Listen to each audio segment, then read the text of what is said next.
Welcome to Six Count. I'm your host, Sarah Wild, bringing you the voices and stories of jazz from Durham, North Carolina.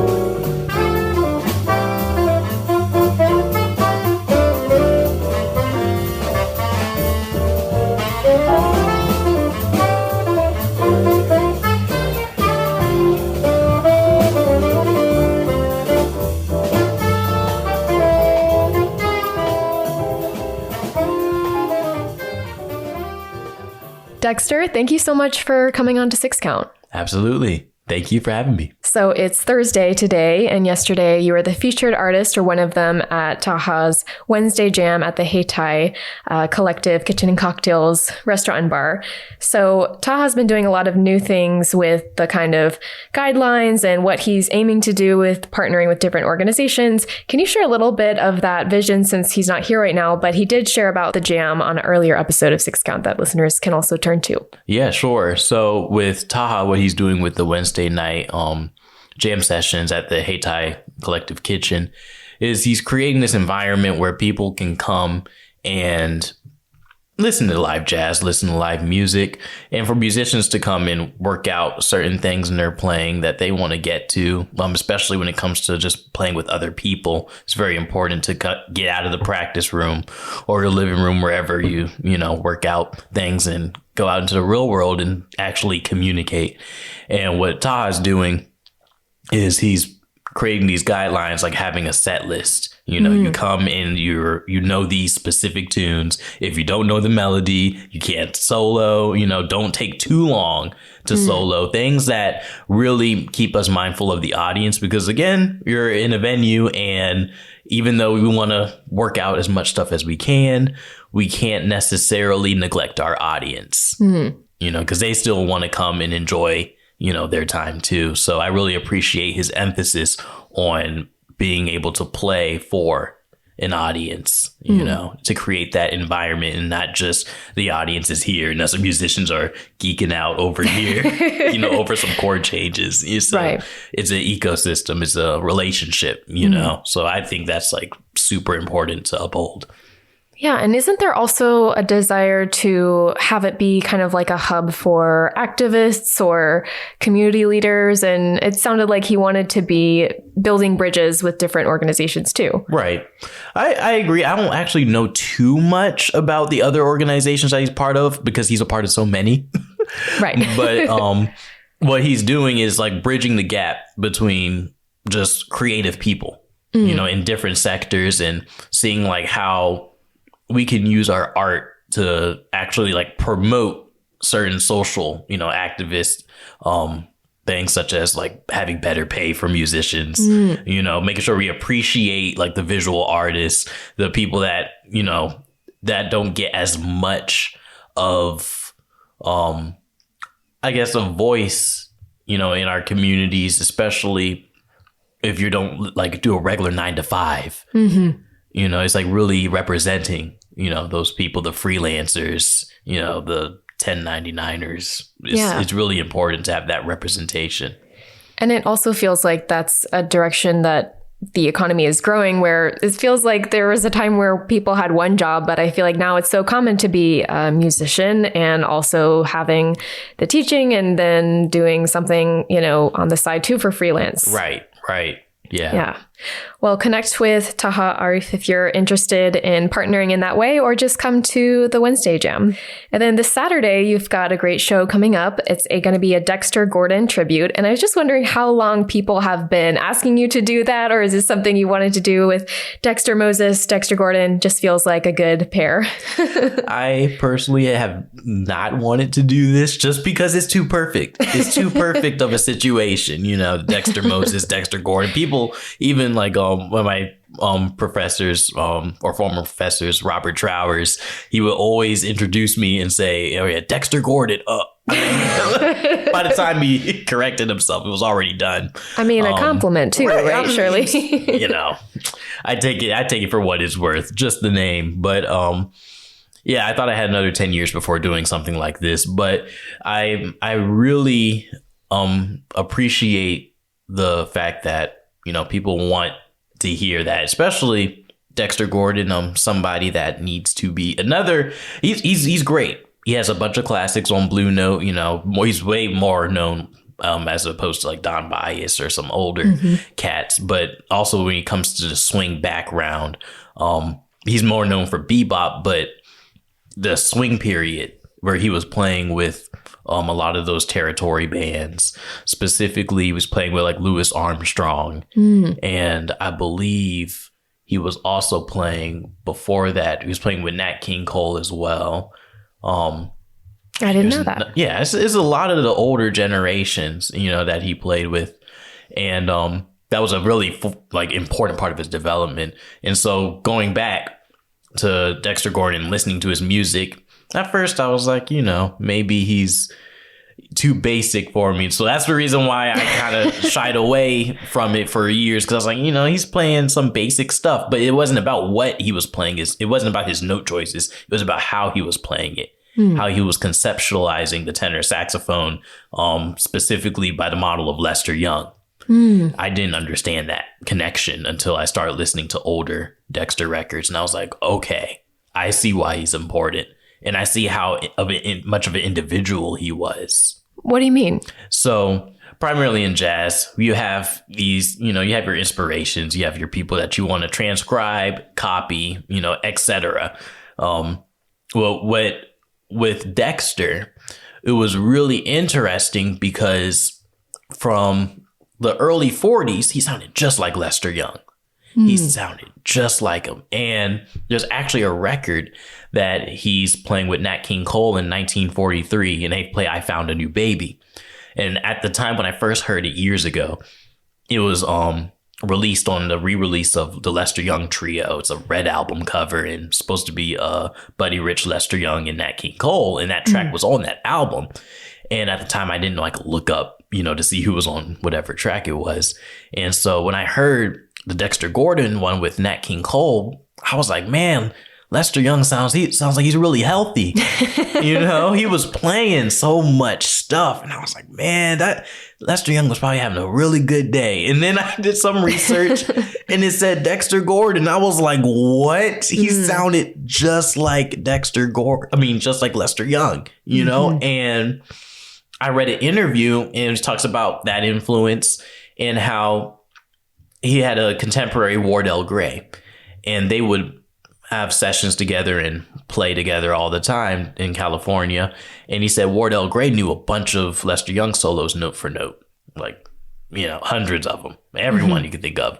And Dexter said, I thought that was kind of strange. You know, back then you would kind of get vibed as well for learning somebody else's stuff, you know, exactly as it is. And then going to the session and playing it. It's just like come up with your own. They stress originality. So with Dexter, he was saying that he didn't rely on like transcriptions. He did a couple transcriptions of Lester solos, but mainly he just wanted to capture the concept. And so when his actual voice matured, it was still within the concept of Lester Young in still the older swing era, but he just had more of himself, his own, like really his own take on it. Bird was the same way. In my opinion, when he started early on, he sounded like a lot like Coleman Hawkins, Lester Young, a lot of the older swing musicians, and he could play solos back to back, but I feel like his ear was just, I mean, his ear was so fast that he could hear a record and then just memorize it. Wow. You know, and so it wasn't like he was sitting there like trying to figure it out. Like he was just, I just hear it and then I just play it. You know, his brain just worked like that. And so when he evolved into a much more mature player, it sounded even more like himself. than the other influences. But we kind of forget once we hear themselves, we forget about where they came from, where we hear them at their mature state. So that's what I was with Dexter. That helped me appreciate his mature state when I went back and looked at his actual history and his evolution, And how do you feel like you're approaching it? And maybe is it the same kind of way where you want to respect the concept, but also assert your voice and how you've developed it? You mentioned I thought maybe it would be years before I do this show. Is that what you were kind of referring to of I still want to develop that voice, or how do you think about that? Yeah, I just felt like, I wasn't necessarily ready to, really deal with that, deal with Dexter specifically. But now, again, after I'm listening to it, I realize it's not far off of what I've already had been listening to. I just had to listen to it from a different angle and not feel like I have to play a bunch of Dexter's licks or a bunch of, I'm not supposed to copy him. It was the same concept, It's but can I grasp the concept of his playing? So when I'm approaching this music, and then also thinking about the rhythm section that I have with me, I got Brandon Shamar on piano, Andrew Powell on bass, as well as Brandon Mitchell on drums. We all have our own relationship with this music, right? So it's not just me playing and, they're in a vacuum. What they're listening to and what they're playing is also affecting me, in my playing, and also their approach to the songs, because they know certain records that I haven't heard, or they're maybe into older Dexter stuff where I may be more familiar with the 60s.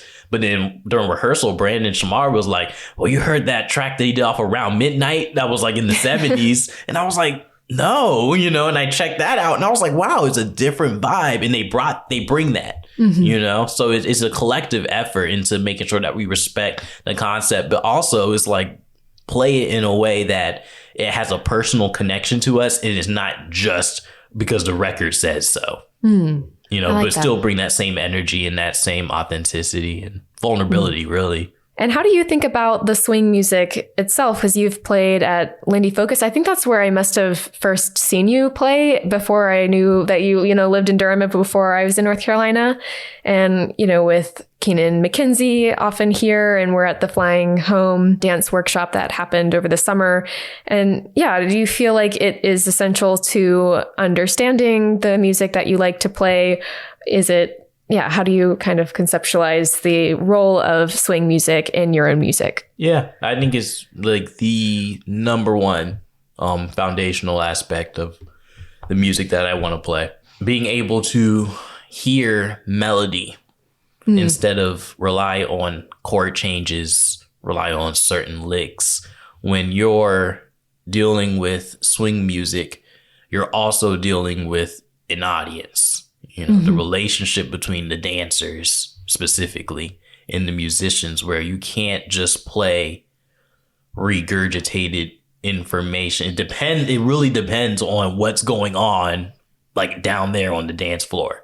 I didn't realize it had that much of a, effect, or I always think of we're trying to be on beat to what you're doing, but I know that, of course, it is some kind of a two-way relationship. Yeah, it is. It's it even goes to when Charlie Parker, he would be playing in the middle of the song, and he would see a pretty lady walk in, and he'll quote a love song from that day in the middle of his solo. Amazing. I wonder if that could be a test, if she picked up on it, then be oh, she knows what's up. I'm sure he made it known.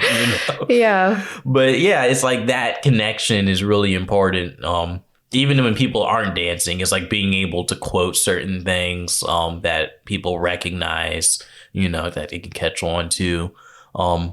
But also, mainly for as a musician, it's just so I don't play a bunch of regurgitated bebop licks, which is I'm always on my soapbox to my students about, because they want to learn, bebop, and I have them all working on Lester Young, just straight up. He has everything, and I was explaining how with bebop, you go into the music store, or you might see online bebop lick in all 12 keys, right?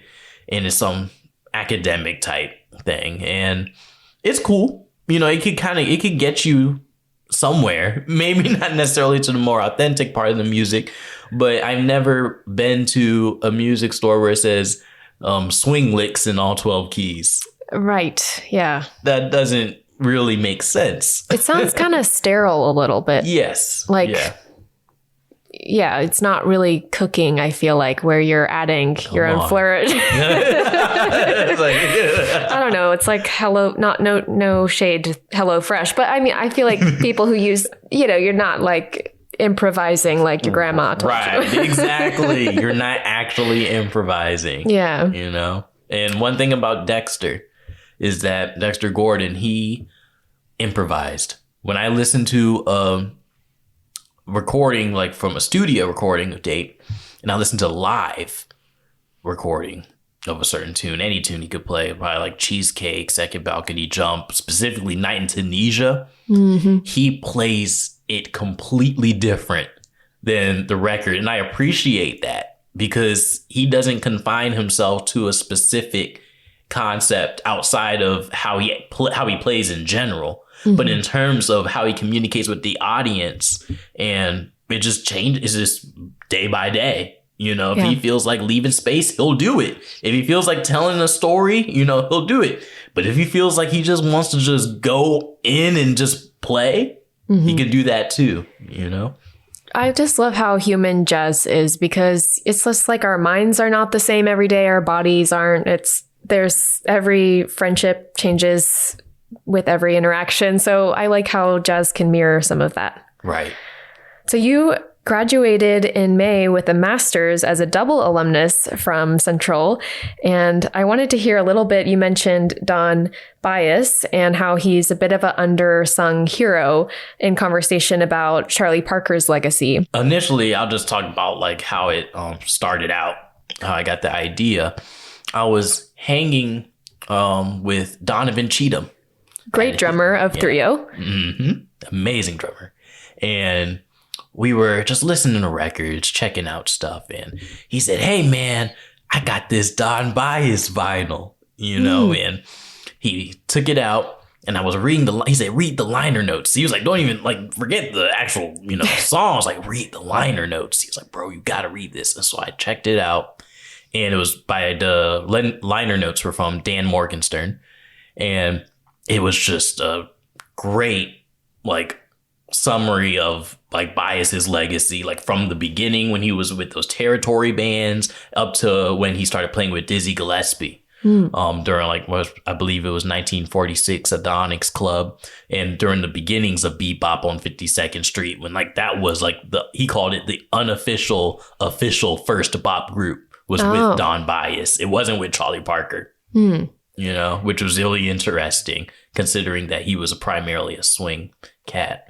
But I always had heard, I knew of a quote from Charlie Parker naming people when he went to New York, and he said at Minton's he saw Diz and Charlie Shavers, and then he also saw Don Byas. He left that last sentence and he said Don Byas was playing everything there was to be played. Oh, wow. And I was like, if Charlie Parker said that, then there must be something to this. And from other musicians that do know about Don Byas, they do credit him, as somebody that was monumental in developing the modern language of bebop. And they always talk about like Slam Stewart and that duo recording, him and Slam Stewart playing I Got Rhythm, and how advanced it was. So I was like, okay, I'm a check it out. I'm gonna dig deep into it. If they're saying this, I just got to prove it, and so I decided to use that recording, that famous recording, I believe at Town Hall, and use that for my thesis and compare it to another Charlie Parker solo.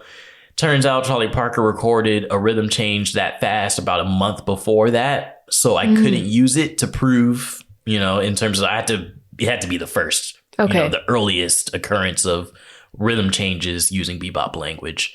And so I was freaking out until I heard of, and I found a bootleg of Don Byas and Slam Stewart practicing I Got Rhythm, and Timmy Rosencrantz, he was a person that just went around and recorded artists, especially during the recording ban from 42 to 44. He was recording Don Byas and Slam Stewart in his living room playing I Got Rhythm. Interesting. Why was there the recording ban? So the I actually don't even I forgot. That's one of those. We'll put it in the episode notes when they figure it out. Right. But I believe it was because the record companies weren't paying out the royalties like they were supposed to, so they couldn't make any commercial recordings of artists. Most of the recordings during that time were from radio broadcast, but not from actual commercial recordings. They had to re-release other stuff that they already had. Interesting. In order to keep their revenues up. Okay. So pardon my tangent. We're in the living room. You're listening to this this bootleg recording. Yeah. And then what happens next? And so I'm like, wow. Like, first I thought I couldn't find anything. I was like, man, this isn't as bebop as I thought. It was fast. A lot of eighth notes, a lot of stuff happening. And then I sat down and transcribed it. And I was like, certain things popped out at me that I was like, wait a minute, this is really advanced, specifically because I couldn't hear the advanced harmonic movements that Don Byas was playing because he was only playing with Slam Stewart, a bass player. It would be easier or more prevalent if there was a pianist there that was like probably following Don Byas. Maybe that was, hip to his changes and doing like pretty much, supporting him. But it was just bass, and Slam Stewart was just playing like a standard I Got Rhythm, like the swing version, very diatonic. But Don Byas, he was playing a lot of lines that involved extensions, chromaticism, a lot of the bebop scales that he was using, just really standard modern jazz language and vocabulary. But it was hard for me to hear at the time because I was like, man, I'm not going to get anything out of it. And he also sounded like Coleman Hawkins during that time too. But after transcribing it, I was like, there's so much information in this solo that it was just more than enough that I needed to prove my point in that regards of him being like one of the founding fathers really of bebop. Wow. And I imagine too, movements don't just one day there's a light switch. Yeah, no. And so it must be, it's probably sometimes a gray line where it's like, well, it's coming out of swing, but you can see some elements there. And then if you transcribe it, what is revealed from that process. But it seems like it wouldn't always just, be clear cut. Right. And why do you think he is so underknown? I mean, did Charlie Parker have a lot of journalists, or was he more charismatic? Or Don Byas moved to Europe right after that town hall recording. He was really upset with how America in general, as a black man during that time, there was a lot of musicians that ended up moving to Europe. I mean, Josephine Baker became Paris's star. Yeah. Yeah. It's like they were respected there. So he was like, they treat me way better over here. I'm going to stay here. And he stayed there for over 20 years. He didn't come back to the United States until 1972, I believe. Yeah. So I guess whatever coverage was happening, he, because of that move, didn't become part of, I guess, the American jazz story, which is so kind of tragic in a way, because he left from the American experience he had, which was very racist. Right. And actually it's funny because Dexter Gordon had that same issue. There's a story from Dexter Gordon's biography, his wife or widow Maxine, and he was talking to James Baldwin. And James Baldwin was like, hey man, the papers, they're calling us expatriates, and Dexter Gordon was like, I thought we were just living in Europe. Right. Or as if it's like, oh, it just seems so lovely in Italy versus like, this is not a livable situation Right. So in some conversations I've had with jazz musicians in talking about the swing era, it feels complicated because there is this history that we're talking about of racism in the United States. So I imagine that makes it complex to navigate and to negotiate in also studying this music and in seeing and reading about these stories.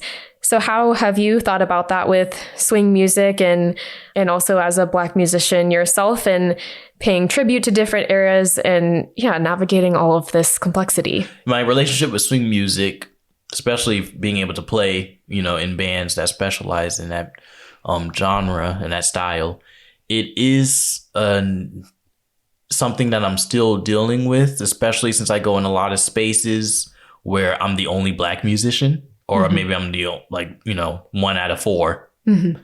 So, but I understand, but I know the music that we're playing is Black, and it really, at the end of the day, it depends on the band leader, whoever I'm playing for. If I know that they have respect for the music and not appropriating it, which Keenan is great at, just give you a straight up, like, this is swing. And on his gigs, he's like, this is Black music, so I respect that. There's a lot of instances where the music can be appropriated and give off a very non-serious, hokey vibe, which I tried not to be a part of in any way. Yeah. So as for when it comes to how I, deal with it personally, as my own group, because I have done lead swing dances before. I've done one in Carborough, and it was really fun, being able to pick out tunes. But I'm just like, if I know that I'm trying to play it as authentically as I can and know how, and I know the artists that were really doing it during that time.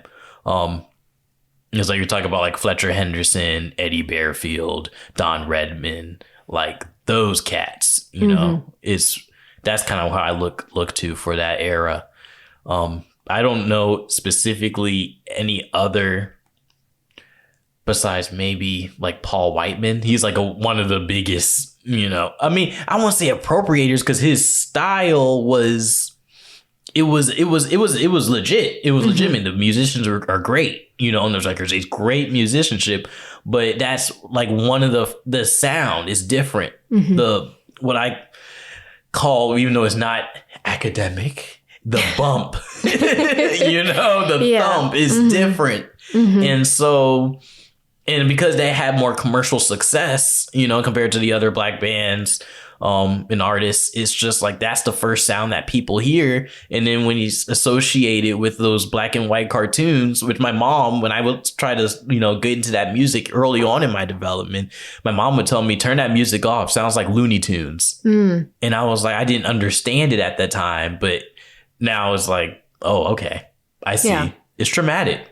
That era is very traumatic. But I just take what the music, the music part of it, the political, all the racial aspect of it, I leave that back there. That doesn't affect me now in terms of how I want to present it musically. It's like, as long as it's authentic, then it's cool with me. Yeah, that feels like a theme that has come from these different interviews of just like how important, of course, the history is, and how often it's like, oh, how do we know if it's appropriation or not? Well, study up. There's thankfully a lot of academic work or just on the internet about looking into the songs and the people behind them. So I really appreciate that. And you play frequently with Lillian Park, who's a jazz vocalist. And I wanted to ask about how y'all met and what kind of gigs you might have coming up. So we met at North Carolina Central. We were in the same classes, specifically music theory class. And I would always partner with her because she played piano and knew most of the homework assignments. So I was like, hey, you know a lot about this stuff. You help me out, and then, we study together a little bit. And eventually we were just like, hey, I like you. You like me? Like, Yeah.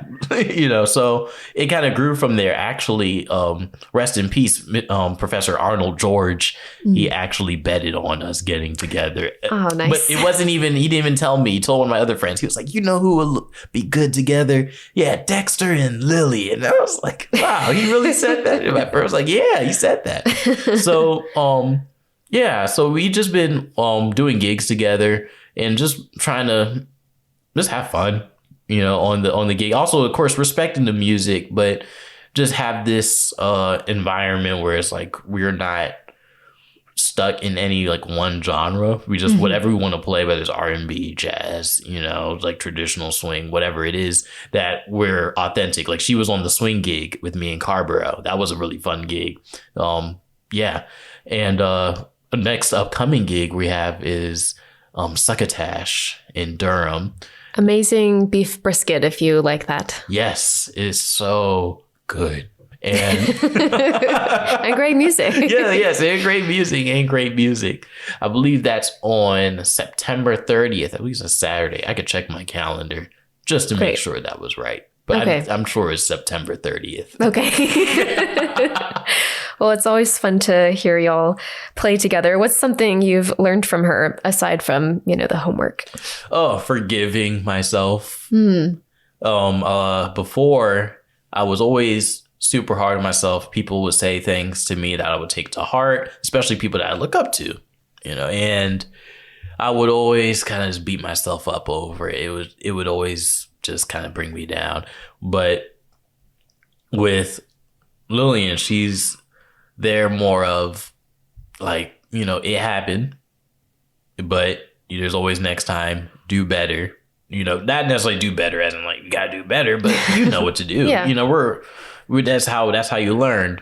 Also, there's more to life than just music. They've had more experience in terms of like traveling. They're from California and they've seen a lot of people, and, their mindset is like really global. Like we went to Jamaica just on a whim. They were like, "Hey, let's let's go somewhere." So nice. Yeah, we went to Jamaica for a week and we stayed in downtown Kingston and just was a part of the culture, or at least felt like we're a part of the culture. That people were speaking patois to me, and I was like, I don't know what's going on, but they were surprised because Lillian understood what they were saying, and they were like, "What?" Because Lily is like half Korean, so it's like it really surprised them that she understood. But yeah, it's just like traveling, seeing the world, just experiencing life. I think over COVID in general, I had become more fearful. Yeah, me too. So and they're less fearful. They've always been less fearful than me, in my opinion. I think I'm very I'm a Capricorn, so I'm like, everything has to be in a certain way, certain fashion, Yeah, which I'm sure helps in going to the shed and practicing. Yeah, but I can nail everything I need to nail, and it's cool. Like there's nothing else after that. No, going to the next thing. And you are from Richmond, Virginia, and it seemed like you came here 5 years ago for school. Yes. Okay. Are you going to leave us, or can I ask what your... this question is actually from Peter Burke, because I let him know that I was going to be talking to you, and he was curious about your aspirations and whether they would be in growing community and your presence here in the Triangle or outside. That's a good question. In the long term, I don't necessarily see myself staying in North Carolina, in Durham. I believe there is, before COVID in high school, I would go to Philly. I would go to like DC. I mean, I would just go somewhere, Yeah. And I would go drive the megabus and just get on the scene and check out things. And I really admired the community up there as well. And also just meeting different people and seeing that I wasn't just accepted in Richmond. There's other spaces that I could thrive in, and such as Durham as well. I think a lot of that fear will be, or can be helped by being in an environment where I don't go into certain spaces and feel judged. I mean, because it's the South. And as much as I want to be like, we're making some strides, there are specific places and situations that like I feel like I don't belong. And I'm tired of the black and white, Southern narrative. It's just, it's another layer of anxiety that keeps me from doing and communicating and forming relationships with other people that I might not have otherwise, So being in a place where there's just more diversity, I think is going to be really, really good for me. And people say like, yeah, come to New York. They'll love you there. And I'm just like, I know they're not saying that just to say, and these people like musicians I respect, Sean Mason, great pianist. He's like, man, come to New York. They'll love you. I swear. I'm like, I know. Be at the Vanguard and Smalls, maybe. maybe. So, it's just getting out of myself, and noticing that, recognizing that people see me in these different spaces and they're not saying these things just to say it. Like it's a genuine, interaction. It's a genuine thought. And it's something that I just need to, just do it. I'm young. I'm 24. Yeah. I have no student debt. I've been able to get my undergrad and grad, pretty much free. So. Wow. Congratulations. That is that's a lot more than a lot of people can say. So. Yeah. I have to recognize that too. Because I'm like, that's not the norm, but I still feel the pressure of adulting, of having a plan, so to speak, whatever that means, something to tell the parents. Right. It's like, that's a whole nother. It's like, you got to be making $2,000 a month. I'm like, oh Dad. gosh. I'm like, well, please leave me alone. The way rent in Durham is, like, it's getting crazy down here. That's another thing. It's like, if I'm going to pay city prices in the South, then I'm going to just go to the city and pay city prices and just live in a smaller place. Oh, I don't. Yeah, but I think New York City's prices are probably... No, I'm not. I would never live in New York. Oh, like, you mean like Brooklyn or do you mean like outside? Outside. Okay. Just like I would go, like I want to go and live in like near Maryland, Oh, okay. Like DC. Because it's still near Richmond. Richmond still has that vibe. That's the thing about living in Richmond. There's a lot of cats do come through there. Butcher Brown's from there. Nate Smith has been coming through there because he's also from Hampton, Virginia. So there's a lot of art that's happening there. Charles Owens, great saxophonist that plays at Smalls. He's actually playing with Brad Meldau, I believe either next weekend, sometime soon. It's on Facebook. But he's in Richmond. He's around Richmond all the time in Charlottesville. So, there's a lot of music and art happening in that area. And just going up a little further past that in D.C., there's also stuff happening too in Maryland, DMV. I want to go back.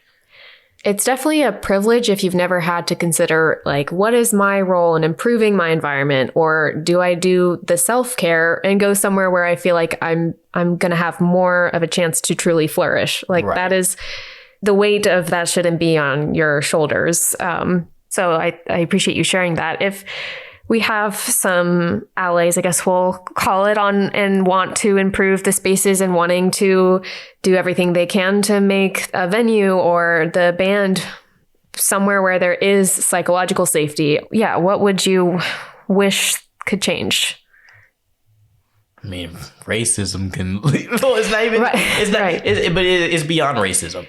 It's beyond racism. It's a mix of like racism, classism, and just being, it's like, if you're just look different, if people could just expand their worldview, like if they're like experiment, learn about different cultures. We have social media now, like we have all this access to all this information at this point. And I'm talking to you people out there. I don't know who this is, but you're being willfully ignorant. And I am I made that mistake. Also with Lillian being Korean, and they actually went to South Korea recently for like about 2 weeks and saw their family, and it's just like they understand that people are different and people have different cultures, and they actually want to learn about them and research them and see like why, even if we don't necessarily agree with it. Right. We don't have to. No one's asking us to. Just know. Yeah. Just respect it and just know that it's out there. Yes. Yeah. Back to being knowledgeable and right. And education, which you're a champion of education yourself as someone who teaches private lessons and having gone through the bachelor's and master's. So I appreciate that about you. Well, what have I not asked you about that you'd like to share about what's coming down the pike for you and how people can support your music? I'm not sure. I mean, right now, my focus has been primarily teaching. I'm teaching 5 days a week now. Are you accepting new students? Yes, I am accepting new students. I actually have, I'm starting at Russell Lacey Music. This is my first week. And wow. I teach there Tuesdays and Wednesdays from 2:30 to 8:30 both days. So yeah, you can sign up on russelllaceymusic.com if you want to have lessons on saxophone, flute, and clarinet. Very cool. Yes. And what age group is this? At all ages. Oh, wow. Okay. All ages. I mean, the youngest I could think of that I have is probably like 9 or 10. Okay. Yeah, it's like anything below that, and it's like, okay, it's kind of difficult. But, I mean, that's just with young people. Yeah, like, did you practice? Right, exactly. It's like, remind them, did they practice and all that stuff. But, I mean, that's fine, too. I love working, with one-on-one with kids and just, like, seeing what they think, how they think about the music and how they conceptualize it, And you could be like their Dexter Gordon, if that makes sense. I mean, Dexter Gordon was an educator. He did a bit of education work too. There's actually a video of him doing a masterclass with, I believe this is in Denmark. Yep, it was in Denmark, and it was just a bunch of kids playing their tin whistles and banging on piano, and like one of them were like playing bass, and he was teaching them the blues. Wow. And I was like, what? I didn't even, and they loved him because he was also so tall, Yeah. So I was going to ask you, he was called Long Tall Dexter and Sophisticated Giant. Yeah, Sophisticated Giant. Do you have any nicknames? I have one. You don't have to share with us if you don't. I mean, I'm sure I'm cool. I'm cool with it. It was from Chucky Robinson, one of my wonderful, great colleagues and wonderful pianist. And he's so funny on Instagram. Yes. And probably real life, but I've just only seen him on Instagram. He's a trip. He called, it is stuck. He called me Dirty Dex. Dirty Dex because Dirty of the Dex. Blues or just don't need to know. I guess. No.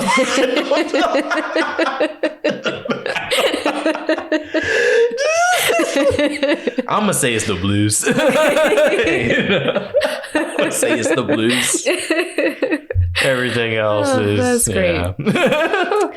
Well, if you listeners want to hear more from Dexter or just what Dexter likes to listen to, you also have the Evening Jazz segment on WNCU 90.7 FM on Wednesdays from 8 to 10 p.m. So have to check that out as well. And you're on all the socials, so follow you there. Follow me there, and also check out my website, dextermosesmusic.com, where I'll be updating my performance schedule and uploading videos and content. Very cool. And Sharp 9 Gallery somewhat recently started uploading to YouTube all of the shows, which is such a fantastic resource for listening and just for the friends that you couldn't go see. And I saw that your banner photo on your website is by Micah, who I just saw on Target this week. Yeah. So I was curious how you knew each other. So he had contacted me on Facebook. I actually forgot how he got my contact. It was either through Keenan or Kimby. I can't. I mean, remember. he's a swing. Yeah, he's a great swing balboa dancer. Yeah, so he's serious. He had my first dance lesson with him. Amazing. Oh, great! But that was after we took that picture. So he messaged me on Facebook, and he was saying like he's doing a project for the class that he was taking. Oh, okay. And they just needed models for this particular project, and so I met him out of one of these parks out here with a bunch of other students and their models, and he just took some great pictures of me. I didn't have my neck strap on me, so some of the pictures I didn't post, but I was using like a Vic Firth keychain to kind of hold my saxophone. It was like, nah, but the pictures that he did take that were really like powerful. One of them actually, when I was holding my saxophone up with my hand, that's on my homepage. As well as when you scroll down, I believe that won like second place in like competition or award. Oh wow, something like that. It was impressive. You can ask him. He knows more about it. But he's amazing dancer, amazing friend, amazing person. Yeah. Just all around. Very cool. So, Mike, I hope you listen, or I'll send this to you. Well, thank you so much, Dexter. It's been so fun to talk with you, and I feel like I could just learn so much keep talking, but I won't continue this any longer. So, thank you so much. No problem. Thank you for having me.